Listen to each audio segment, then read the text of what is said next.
Hello friends, तर आज आपण बनणार आहोत सगळ्यांचे फेवरेट असे ते म्हणजे आलूचे पराठे. तर चला मग स्टार्ट करूयात. सो इथे एका कुकरमध्ये घेतलेले आहेत मी आलू. छोट्या छोट्या साईजचे जे आहे ते 7 ते 8 आलू घेतलेले आहेत मी. मीडियम साईजचे आलू आहेत, लई छोटे पण नाही आहेत. मोठे असेल तर कमी जास्त आपल्या अकॉर्डिंगली आपण कमी जास्त करू शकतो आलू, जसं की किती जण आहेत, किती जणांसाठी करायचं आहे ते. सो इथे आलू जे आहे ते मी कुकरला लावून घेतलेले आहे. त्याच्या 1 2 ते 3 शिट्ट्या काढून घ्यायच्या, म्हणजे आलू जे आहे तोपर्यंत मस्त असं शिजून जातील. साईडला जे आहे ते कणिक मळून घ्यायचं आहे आपल्याला. इथे जे आहे ते गव्हाचं पीठ घेतलेलं आहे मी 3 वाट्या, आणि त्याच्यामध्ये टाकलेलं आहे थोडंसं मीठ. आणि साईडला जे आहे ते कुकरच्या शिट्ट्या पण चालतच आहेत. थोडंसं मीठ टाकलेलं आहे. त्याच्यानंतर मध्ये थोडंसं पाणी घालून जे आहे ते आपल्याला याचा गोळा करून घ्यायचा आहे. थोडंसंच मध्ये पाणी घालायचं आहे, एकदाच जास्त पाणी घालायचं नाही आहे.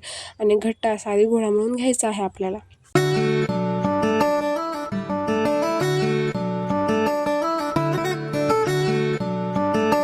आपला गोळा जे आहे मस्त असा घट्ट मळून झालेला आहे. आता याला जे आहे थोडंसं तेल लावून जे आहे आपल्याला झाकून ठेवायचं आहे, जोपर्यंत आपण जे आहे ते आलूची मधली फिलिंग करतो पराठ्यासाठी. ती आलू जे आहे मस्त बॉईल झालेले आहे. त्याचे छिलके जे आहेत ते मी काढून घेतलेले आहेत. आणि जे आहे आलू साईडला काढलेले आहे. तिथे कढईमध्ये आपल्याला घ्यायचं आहे तेल चांगल्या प्रकारे मस्त कडक गरम होऊ द्यायचं आहे आपल्याला. लगेच मध्ये आपल्याला टाकून घ्यायची आहे मोहरी. मी अर्धा चमच जे आहे त्यामध्ये मोहरी टाकलेली आहे. लगेच अद्रक, लसूण आणि हिरवी मिरचीचं पेस्ट टाकून घ्यायचे. हे चांगल्या प्रकारे तेलामध्ये गरम करून घ्यायचं आहे आपल्याला, फ्राय करून घ्यायचे. नंतर मग टाकायचा आहे बारीक कट केलेला कांदा पण चांगल्या प्रकारे फ्राय करू द्यायचा आहे आपल्याला. कांदा फ्राय झाला की लगेच मीठ टाकून घ्यायचे आहे आपल्याला, थोडीशी हळद. आणि हळद टाकून थोडंसं फ्राय झाल्यानंतर आपण लगेच टाकणार आहोत चव्यानुसार मध्ये मीठ. आपल्या चव्यानुसार अकॉर्डिंग आपण मीठ टाकू शकतो मध्ये. ते चांगल्या प्रकारे फ्राय केल्यानंतर सगळं एकजीव झाल्यानंतर मीठ टाकून घ्यायचं आहे आपल्याला. आलू जे आपण उकडून घेतलेले आलू होते ते जे आहे मॅश करून बारीक कट करून असे घेतलेले आहेत मी, चांगल्या प्रकारे मॅश केलेले आहे. तर ते मॅश केलेल्या आलूमध्ये आपल्याला टाकून घ्यायचं आहे. चांगलं मस्त एकत्रित करायचं आहे, एकजीव करून घ्यायचं आहे आपल्याला त्याला. आणि मस्त असं मिक्स करायचं आहे. मसाला जे आहे ते पूर्ण असा मिक्स झाला पाहिजे आपला ड्रायवाला. ते कांद्याचा मसाला ना आलू वगैरे हे सगळं काय जे आहे एकजीव झालं पाहिजे, एकात सगळं असं मिक्स झालेलं पाहिजे. सो हे जे आहे ते आता बघा, भाजी आपली एकदम मस्त अशी रेडी आहे. आणि आता आपण दुसरी तयारी करायला घेणार आहोत, कारण आता पीठ जे आहे चांगलं मुरलं असेल तर त्या पिठाला आणखीन डबल आपल्याला मऊ करून घ्यायचं आहे. सो चला तिकडं आता ती तयारी बघूयात. तिथं भाजी झालेली आहे एकदम रेडी. इथे बघा पीठ बी आहे चांगल्या प्रकारे मस्त सॉफ्ट झालेलं आहे. याला जे आहे हातानं थोडंसं आणखीन जे आहे ते मळून घ्यायचं आहे आपल्याला. म्हणजे म्हणजे पूर्ण भिजलेलं आहे. तर सो 1 2 3 वेळेस जरी असं हातानं त्याला बरोबर असं केलं की एकदम भारी पीठ होऊन जातं. म्हणजे आपले पराठे एकदम मस्त छान असे फुलतात. हे बघा अशा प्रकारे.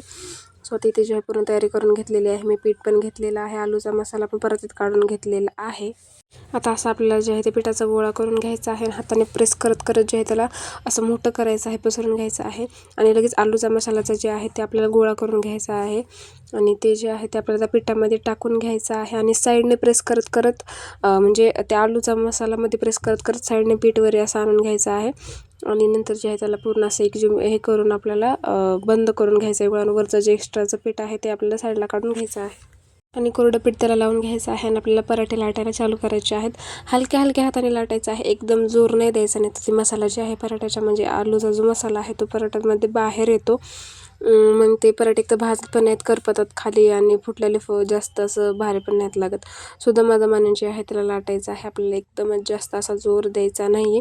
सो बघा पराठा जे आहे ते माझा लाटून झालेला आहे. आता याला तव्यावरती टाकायचं आहे भाजण्यासाठी. तवा चांगल्या प्रकारे गरम झालेला आहे. याला तेल आधीच लावून घेतलेलं होतं मी.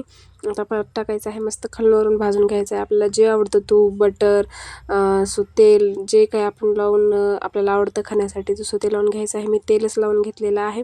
सो आपले पराठे एकदम असे रेडी झालेले आहेत. सो ही रेसिपी तुम्हाला कशी वाटली मला नक्की कमेंट करून सांगा. आणि चॅनलला सबस्क्राईब केलं नसेल तर पटकन सबस्क्राईब करून घ्या, अशाच नवनवीन छान रेसिपी बघण्यासाठी.